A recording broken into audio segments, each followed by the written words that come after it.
whirlwind tour through Miami, right? Nice. So tomorrow, usually on Fridays, Fresh and Fit do an AMA or like a call-in show, like a question show, a Q&A.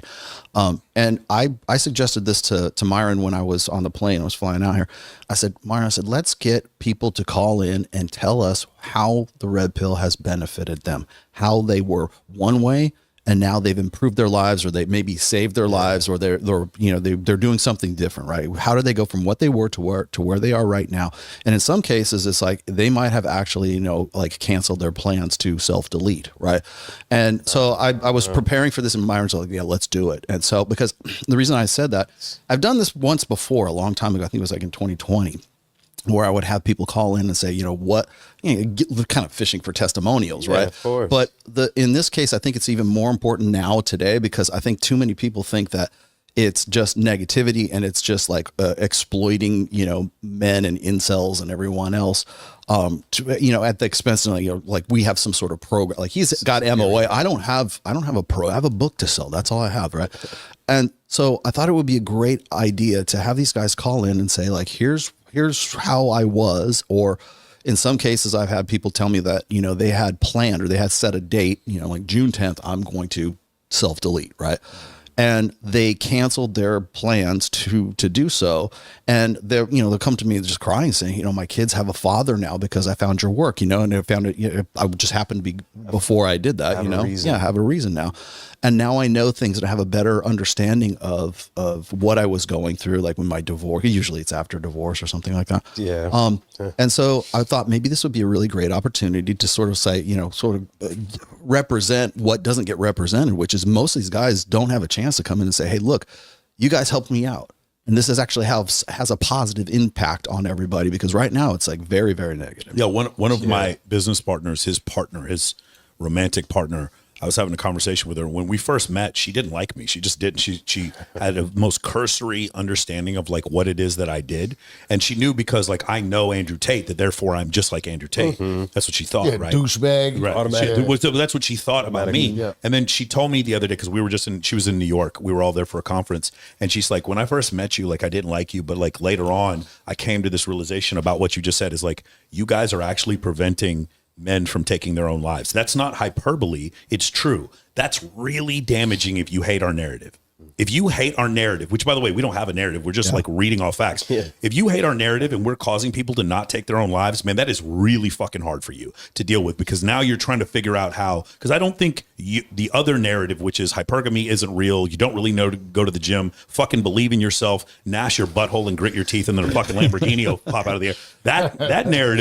That narrative is not keeping people from taking their own life. So I just think that like, that's part of the issue that happens. And it's just like, it's one of these things where like they have to put you in a box. And if they can't put you in a box, and they get, like, again, with me, I'm half Colombian and my dad, his family's British. And it's like, they look at me and they're like, but you're Middle Eastern, or you're Mexican, or you're what? And then because they can't do that, then it just doesn't fit. Mm-hmm. And now they get frustrated, and they need you to be some kind of way, and they insult you based on that. I can't tell you how many comments I've seen. I'm sure you see this too. Mm-hmm. Yeah, but you guys are the ones that say that women should do this. And I'm like, I never said that at all. You're just putting, like, I'm sorry, Pearl Davis and me are not the same person. Like, you don't, things that she said, I think women should be able to vote. I don't understand. Yeah. Like, you got to stop putting this on us. And so that's the thing that I've seen that's happened over the last couple of years. You know what else is happening for you guys? Because sometimes your reputation can precede you, right? Sure. And these folks, by having you on their show, it's like the rules of engagement. They want to be ahead of everything. Mm-hmm. They have preloaded responses for the questions that they want to ask, preloaded rebuttals. So when you don't fit their narrative or squeeze into their box, and you answer them with something that they were like, shit, that's not where my script leads me. Mm-hmm. It's hard to fumble, it's hard to entertain. There's one content creator, Jasmine. She goes around and she out researches everyone she goes on. She's an attorney, and she was running roughshod over all these different content creators, explaining why hypergamy does not manifest in real life dating. And I was like, no one was stopping her. Rolo, I watched her in one debate after another, and no one. And I was like, no, there's explanations for this. And I just researched it. I had her on my show and had a friendly conversation with her. Nice. And I showed 3 different examples how hypergamy does exist in real life dating.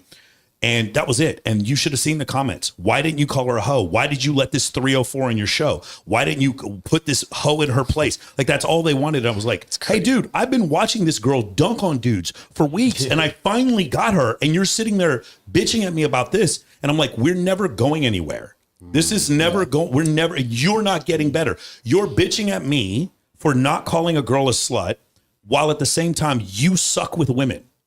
Do you understand? You're still broke, and you're still fat, and you suck with women, complaining to me because I didn't call girls who, by the way, guess what, guys? I don't give a fuck what happens after this show or what you believe or how much you want to fucking meditate on it. OnlyFans isn't going away, and neither is pornography. How about we deal with the world we're in instead of the world we think we want? We can complain about, even when he talks about birth control, neither of us have any possible belief that birth control is going to fucking go away. Yeah. It's not going anywhere, but can we learn how to live in the world that we're in? Again, we don't think pornography is going to go away, but it's good to tell men, hey man, maybe you shouldn't watch so much. You know who's saying don't watch, it's okay for you to watch a ton of porn? Girls who make porn. They're telling you to watch more porn. They go on shows and tell you it's okay to watch more porn. Good for you, please. It's just so crazy to me. And then with the discussion we just had earlier about is the red pill dying or something like that. And I was like, it's almost like somebody reading Principia by Isaac Newton, written in the 16th century, and saying, you know what, this stuff isn't cool anymore. It doesn't matter if you think it's cool. It's still fucking true. Yeah. It doesn't make any difference. Like, gravity does not need you to believe in it for it to affect you. And my favorite is the people who don't believe in hypergamy while their wife cheats on them. Like, what reality do you need? What other reality do you need to believe? So the problem with us, though, is on our side, just the content creators like us, is a lot of us have this need to be right.